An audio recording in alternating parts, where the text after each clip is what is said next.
In Jacksonville, Florida, the construction firm StormForce of Jacksonville, LLC, was engaged in residential housing construction. Its roofing contractor, Florida Roofing Experts, had a crew up on a roof to replace a customer's roof. It was a low-sloped roof and about 13 and a half feet off the ground. After receiving an anonymous complaint, an OSHA compliance officer visited the site. To him, it appeared that none of the roofing workers were using any form of fall protection. And while the allegation of a violation against Florida roofing is interesting in itself, today we are going to discuss OSHA's citation against the general contractor, StormForce, for work performed by the subcontractor, Florida Roofing. Today is April 20th, 2022. I'm Manesh Rath, and you're listening to the OSHA 3030. Welcome everyone to the OSHA 3030. I'm Manesh Rath. I'm a partner at the law firm Keller and Heckman, LLP, right here in Washington, D.C. I represent employers in the field of occupational safety and health law, and I've been practicing for perhaps more than 26 years. And I'm joined today by my friend and colleague, Taylor Johnson, one of our members of our occupational safety and health law practice group here at Keller and Heckman. Taylor, thank you for joining us today on the OSHA 3030. Thanks for having me, Manesh. Well, I think we've got a great topic, and I think we should probably go ahead and get into it. Right, Manesh, and this is an interesting case because there are a few nuances that we can discuss. First, we'll go through the factual background of our case today, which is Secretary of Labor versus StormForce. We will discuss what it means to be a controlling employer and how OSHA must prove actual knowledge to make its case that an employer is in fact controlling. And an important concept in today's case is an employer's duty to exercise reasonable care. So we'll discuss the Review Commission's evaluation of that term and the role that it played in the outcome of the case. And as always, we will end today's podcast with practical action items for the employer community. And remember, this is a live presentation and it's being recorded so that we can republish it as a podcast and as well post the slides and the presentation as well on YouTube. So after we're done today, and just for the participants in our live webinar today, we will turn off all the recordings and go into a section we call off the record, just for participants in the live webinar. We send out an email earlier in the week and invite people to pre-submit questions. In the past, some of these questions have been terrific, and they can ask about any area of occupational safety and health law that they like. So that's a great opportunity to get into a more informal chat about occupational safety and health law. Okay, well, why don't we talk about this case? This case is StormForce of Jacksonville, LLC. Nolan Hauser is a compliance officer for the Occupational Safety and Health Administration. He works in OSHA's Jacksonville area office. I've been there. It's located in a suburban office park east of downtown Jacksonville. Mr. Hauser received an assignment based on an anonymous complaint alleging hazardous working conditions at a residential housing site. He visited the construction site, and the general contractor for that site was StormForce of Jacksonville, LLC. They were hired by the homeowner to replace a 13 and a half foot high, low-sloped residential roof. But StormForce is the general contractor, and it subcontracts for all of its projects any tasks that require specific labor. Here, it delegated the assignment to Florida Roofing Experts. When Mr. Hauser arrived at the project site, he observed 5 of Florida Roofing Experts employees working on the roof. And to his observation, they were working without the use of any fall protection. The employees left the work site, and Mr. Hauser identified Florida Roofing Experts from the permit posted at the work site. David Nosel was StormForce's site foreman. Mr. Nosel had visited the site that very morning as part of his rounds, and he had reviewed the site, and he took photographs for his own records, as he did on a daily basis. David Nosel came and went at that job site and went on to another job site before Mr. Hauser, the compliance safety and health officer, had arrived at the work site. By the time Mr. Hauser had arrived on the site, only Florida Roofing's employees were present. And Mr. Hauser tried to reach a supervisor at Florida Roofing, but could not reach anyone. So looking around, he noticed a dumpster on the job site that displayed StormForce's business name and contact information. And this is actually how StormForce originally became affiliated with the worksite. Mr. Hauser then interviewed StormForce's site foreman, David Nosel, and Mr. Nosel stated that he could not recollect whether or not the employees at Florida Roofing Experts were using fall protection while on the roof. So the compliance officer asked a simple question: when was the last time you were there? This morning. Were they using fall protection then? I don't recollect. Yeah, but even though the foreman stated that he had no recollection on this subject, nevertheless, based on his personal observations and the foreman's photographs from the morning of OSHA's inspection and preceding day, Mr. Hauser recommended a citation alleging a serious violation of the fall protection standard. The citation was based on his conclusion that StormForce was the controlling employer due to its overall oversight of the job. Right, Taylor, on the basis that OSHA believed that StormForce was the controlling employer, OSHA issued a citation. StormForce timely issued a notice of contest and contested the citation. The case went before an administrative law judge.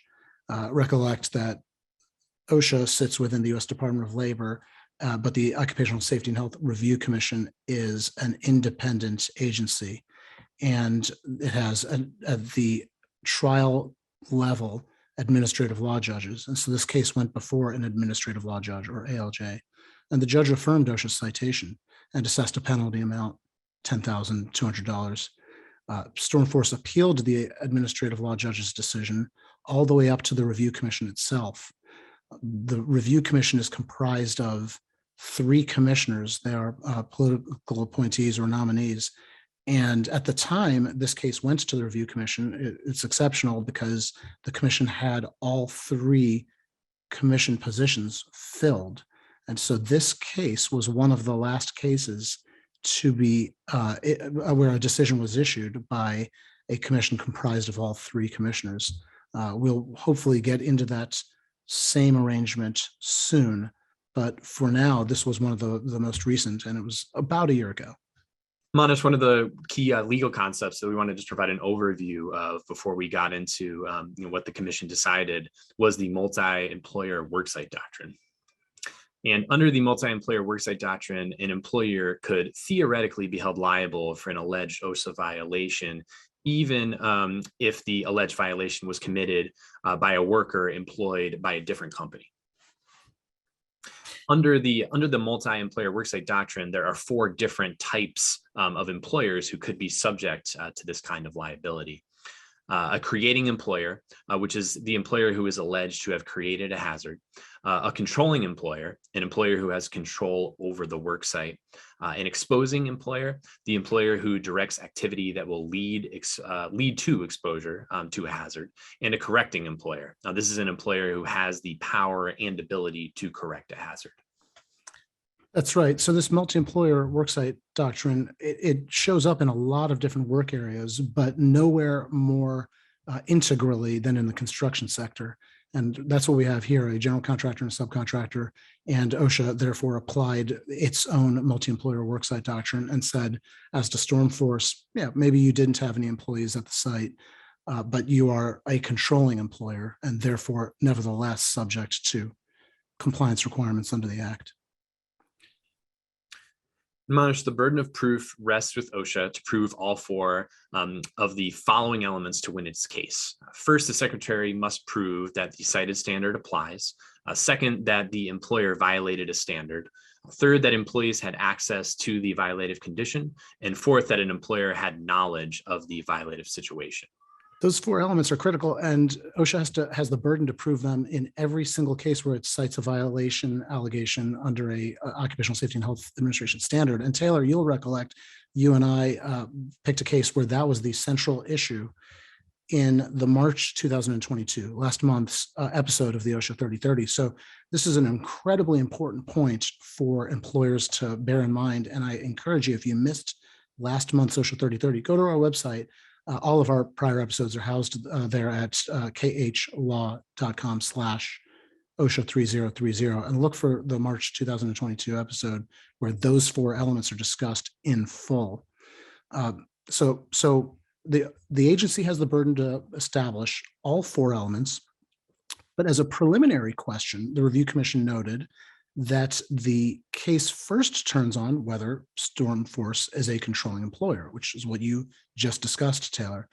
And only after finding that StormForce is a controlling employer, and thus subject to the multi-employer worksite doctrine, the Review Commission held, could a judge then evaluate whether or not StormForce or its foreman at the site had actual knowledge of the alleged violations. And Manesh, finally, the Review Commission evaluated whether StormForce exercised reasonable care to prevent or detect the violative conditions. Okay, so that's the pathway that the Review Commission stated that an administrative law judge has to follow. First, asking whether or not an employer fits the multi-employer worksite doctrine, then asking whether or not the 4 elements are established, then finally whether the employer had actual knowledge and whether they exercised reasonable care if they're a controlling employer. Manesh, with respect to a controlling employer, when you have multiple employers present at a worksite, this case addresses the question of how OSHA should determine exactly which employer is in fact controlling. Yeah, and it's a great question. A controlling employer must be one who if it's determined that what we're looking at is a controlling employer under the multi-worksite doctrine, then there would be a duty for the controlling employer to exercise reasonable care to prevent and detect violations. A controlling employer is not held to the requirements to have the same level of specialized expertise as, say, for example, a subcontractor. And that's why a general contractor would engage a subcontractor who is specialized in a specific trade or skill. But the agency will hold the controlling employer to a standard that they exercise reasonably diligent efforts to monitor and identify hazards and to direct subcontractors to correct for any hazards that they may note. One of the ways that control over a worksite is established is through the contract between the general contractor and the subcontractor. And in this case, StormForce argued that the master subcontractor agreement specifically said that StormForce, quote, does not retain supervisory control of such joint use areas for the purposes of liability for unsafe conditions, and that StormForce would not be able to ensure Florida Roofing's adherence to safety standards and the Occupational and Safety Health Act, because StormForce cannot reasonably be expected to prevent, detect, or abate violative conditions by reason of its limited role in the project. And that same contract goes on to say that in the event that StormForce does observe unsafe conduct by a Florida Roofing employee, StormForce's sole remedy shall be to contact Florida Roofing's management personnel and identify the breach of contract. And it's clear from this contract, Manesh, that StormForce certainly thought that it had contracted away its duties as a controlling employer. Yeah, that's right, Taylor. The wording of the contract didn't really help StormForce, though. When the Review Commission looked at it, they noted that there were contractual clauses. For example, there was an exhibit to the contract called Subcontractor Expectations, which was attached to the contract, and that document enumerated the various work conduct and practices, requirements, or expectations that StormForce held Florida Roofing to. And so because Florida Roofing was contractually bound to meet those expectations, the Review Commission believed that that was evidence of a sufficient degree of control contractually by StormForce upon Florida Roofing to establish that StormForce could qualify as a controlling employer under the multi-employer worksite doctrine. And additionally, the commission found that StormForce's work and safety practices, particularly those required of the site foreman, demonstrated an extensive degree of control over the work site. The foremen are responsible for leading crew huddles, completing safety inspections, and recognizing when employees are engaged in work that could result in death or serious injuries. All of these factors, when considered together, led the commission to conclude that StormForce was indeed the controlling employer in this case. Yeah, it's a good point, Taylor. So now you have two elements, the contract, and the review commission found that the attachments to the contract, the exhibit, contractually imposed a lot of control over Florida roofing. And then what you're saying is that practically speaking, in day-to-day practice, there were these safety huddles and there were monitoring inspections, et cetera, that evidenced actual exercise of control by StormForce. And so the review commission came to the conclusion that we're looking at a controlling employer under the multi-worksite doctrine. So where does that leave us? The review commission found that that we have a controlling employer, or an employer who's subject to the requirements of the standard. Now, I think the next step is to determine whether or not there's actual knowledge on the part of StormForce. OSHA attempted to argue that there was actual knowledge, because even though the site foreman, David Nosel, said he didn't recollect whether or not, when he visited that morning, the roofing employees of Florida Roofing were engaged in the use of fall protection. He had supplied, at the direction of the compliance officer, these photographs that he had taken earlier that morning. And OSHA attempted to use those photos from the site taken by the foreman. Taylor? Right. In the photos, all 5 of the Florida Roofing employees who were on the roof that day engaging in roofing work were not wearing a personal fall arrest system. There was no guardrail and no netting visible, but it would have been impossible to say just from the photos that one of the 5 employees could be serving as a safety monitor. So the safety monitor is an alternative. The use of a safety monitor is an alternative practice to the kinds of things that you just described, Taylor, the personal fall arrest system, or guardrails or netting, et cetera. And so the commission found that when they looked at the photos, in all but one of them, they would have expected 5 employees, as noted by the compliance officer, who were working on the site. And in all but one of the photos, fewer than 5 employees were on the roof, leaving the theoretical possibility that one of the employees missing from the photo may have been acting at that time of the photo as a safety monitor.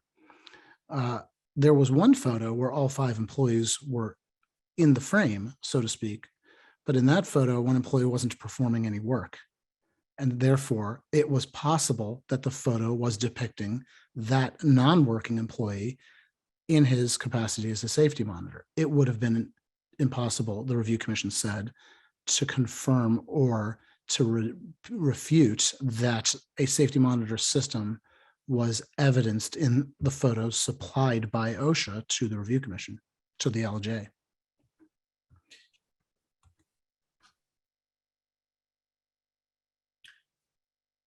And Manesh, since the secretary failed to prove that StormForce had actual knowledge, the next question that the review commission had to answer was whether or not StormForce exercised reasonable care in its oversight in its role as a controlling employer. As you can see, 3 factors are taken into consideration when evaluating if an employer met its duty of reasonable care. Well, the first one is whether or not the number and the frequency of the inspections that the review commission noted can vary from project to project based on the scale, the complexity, or the place of work, and the kind of hazards that are encountered as the work project progresses, and how much the controlling employer knows about the safety history and safety practices of the subcontractor that it allegedly has control over. So Manesh, would it be reasonable then for there to be more frequent inspections at the beginning of a project, or if the controlling employer knows, for example, that the other employer, the subcontractor has a history of non-compliance? It's a great question. If a general contractor engages a subcontractor that has a known history of violations, or even violations that are noted only by the general contractor's inspection process, then the employer, I think, would do well to demonstrate that on that basis it engaged in monitoring on an increased frequency and with a greater depth of diligence than an employer who it believed had a long track record without any such notable issues. Reasonable care can also be established if the employer implemented an effective system for promptly correcting hazards. And reasonable care can be demonstrated by an employer if the employer can show that it enforced its safety and health requirements. It has a documented record that when noting deficiencies, it directed the employer to correct them. Manesh, with respect to reasonable care in this case, StormForce argued that its monitoring and inspection procedures satisfied the company's duties as a controlling employer. They did, Taylor, and OSHA acknowledged that the procedures by StormForce were adequate, and that their monitoring, their inspections, their routine was an appropriate measure to take. And I think that's important because StormForce was alleged to be aware of Florida Roofing's history of prior OSHA alleged violations. And as you discussed, Taylor, that can trigger the need for more frequent inspections. But what OSHA was arguing was that the site foreman, David Nosel, should have noticed when he came on that morning that Florida Roofing's crew had failed to use fault protection. And he should have subsequently taken measures to control for that by directing at an employer-to-employer level a cessation or an abatement of the practice. And that OSHA alleged this would have been a part of StormForce's duty of reasonable care. And to support this argument, OSHA pointed to the fact that the hazardous conditions were open and obvious. That the foreman was required to visit the work site multiple times and photograph the work in progress, and that some of the work occurred shortly before CSHO Hauser arrived on the scene that day. And Taylor, again, the Review Commission rejected OSHA's argument. The ALJ had agreed with OSHA that this constituted a violation, but the Review Commission reversed that. And as we discussed, none of the foreman's photos depicted an open and obvious violation dispositively. There were theoretical explanations for the photographs that would suggest the possibility that there was conceivably a compliant alternative measure. And so the use of a monitor, safety monitor. And so whether or not at the time of OSHA's inspection, the compliance officer was able to present evidence using photographs from earlier that morning was the issue that the Review Commission visited. And they believed that the photos from the morning did not bear any dispositive evidence on the question of compliance. And what the compliance officer observed at the time, since they weren't performing work and they got down from the roof immediately, didn't indicate the presence of a violation either. So they came to the conclusion that the photographs submitted by the compliance officer were not necessarily irrelevant, but not dispositive evidence of an alleged violation. And Manesh, ultimately, the Review Commission held that OSHA must establish evidence of StormForce's knowledge at the time that it conducted a site review. If conditions changed after StormForce's foreman left, that would not assist OSHA in establishing StormForce's knowledge. And at the time that the StormForce foreman, David Nosel, visited the site, there was insufficient evidence through his testimonial recollection or through his photographs of a violation. So this is interesting. The bottom line is the Review Commission found against StormForce on the question of whether they were a controlling employer. The Review Commission said that they were, but they found in favor of StormForce and said, nevertheless, it appeared that StormForce engaged in a activity of reasonable diligence through its daily monitoring and checking in and making sure everything was compliant. And as to the actual knowledge question, the photos don't say whether or not StormForce had actual knowledge. Whatever the compliance officer observed later that day is not probative of whether StormForce StormForce knew about it at the time. And so StormForce's knowledge is that missing ingredients at the time of the inspection, and StormForce's diligence is the ingredient that StormForce was able to sufficiently supply through its daily inspections. And the photographs that were taken during those did not yield evidence of a violation per se. Interesting final decision, final results for the review commission's decision. That review commission was comprised of Commissioner Atwood, Commissioner Lehau, and Commissioner Sullivan. Commissioner Sullivan and Commissioner Lehau both have been guests here on the OSHA 3030. If you fascinating interviews or going back over the past 2 years. And so if you haven't heard those interviews here on this show, go back to our library of prior episodes and check them out. Let's talk about what employers should do in light of the StormForce decision. Well, I think the first thing to say, Taylor, is that that it goes to the question of reasonable care. Right. It's certainly, in looking at StormForce in this case, like one of the takeaways is that it's certainly difficult for employers to contract away their duty to exercise reasonable care while still, on the other hand, maintaining quality control. Yeah, it's a fair point. And I think that when contracting, and there's always this tension to try and make sure that you set up what your expectations are for a subcontractor. And in doing so, you're going to, in many cases, give away your defense that you're not a controlling employer. There may be no way around that while maintaining your quality control objectives. The second takeaway from this case is StormForce did a great job of engaging in frequent monitoring, and they took photographs on their site visits. And so I think that takeaway should be a lesson learned for anyone participating in today's OSHA 3030. The need for a general contractor to engage in frequent monitoring of subcontractors, to record their observations in a chart, a walkthrough chart, photographs, et cetera, is critical. The other thing I'd say is that element of how to perform work safely that requires highly specialized knowledge should be contracted away, either to a third-party monitor or to that subcontractor. In this particular case, it's notable that Florida Roofing didn't have what appears to be a supervisor, a site supervisor or foreman. There were 5 employees, none of whom were described as being at the level of David Nosel from StormForce.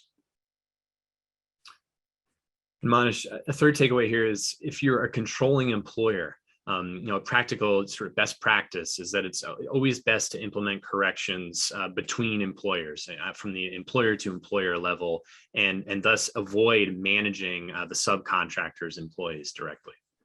There's a lot of good reasons to make sure you adhere to that rule, Taylor. That's a really good one.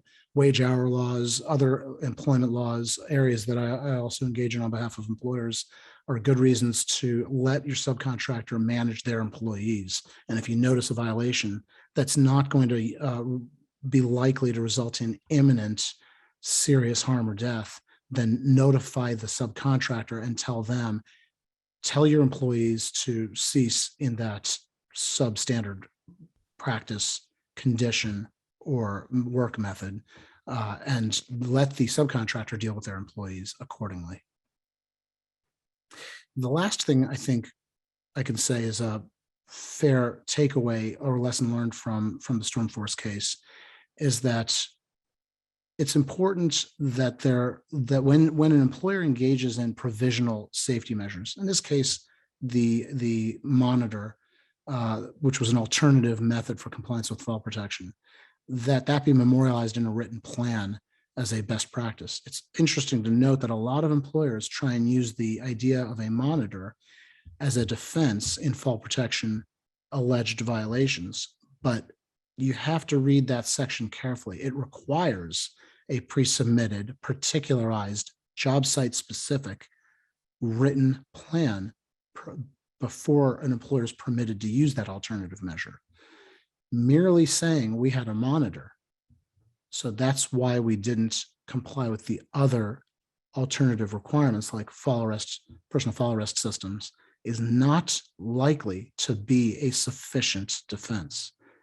In that particular case, and I think it would apply to all provisional or alternative safety measures, it is wise for the employer to memorialize aforehand in a written work plan that is particularized to that job task what the method is going to be that assures the same or greater level of safety. Well, Taylor, you let me have the last word this time, didn't you? Thank you. That's this month's OSHA 3030. As many of you know, and as I've said before, the OSHA 3030 is a program where we've been covering OSHA law developments in 30 minutes every 30 days for over 8 years, and all of our prior episodes are on our website, khlaw.com/OSHA 3030. Feel free to check them out. Many of those episodes are as relevant and informative today as they were when they were first broadcast. A full recording of this episode will be posted on YouTube as well as on podcast, and we are now connected to your favorite podcast app, several different channels: Google Podcasts, Apple's podcast app, Spotify, Stitcher, even iHeartRadio.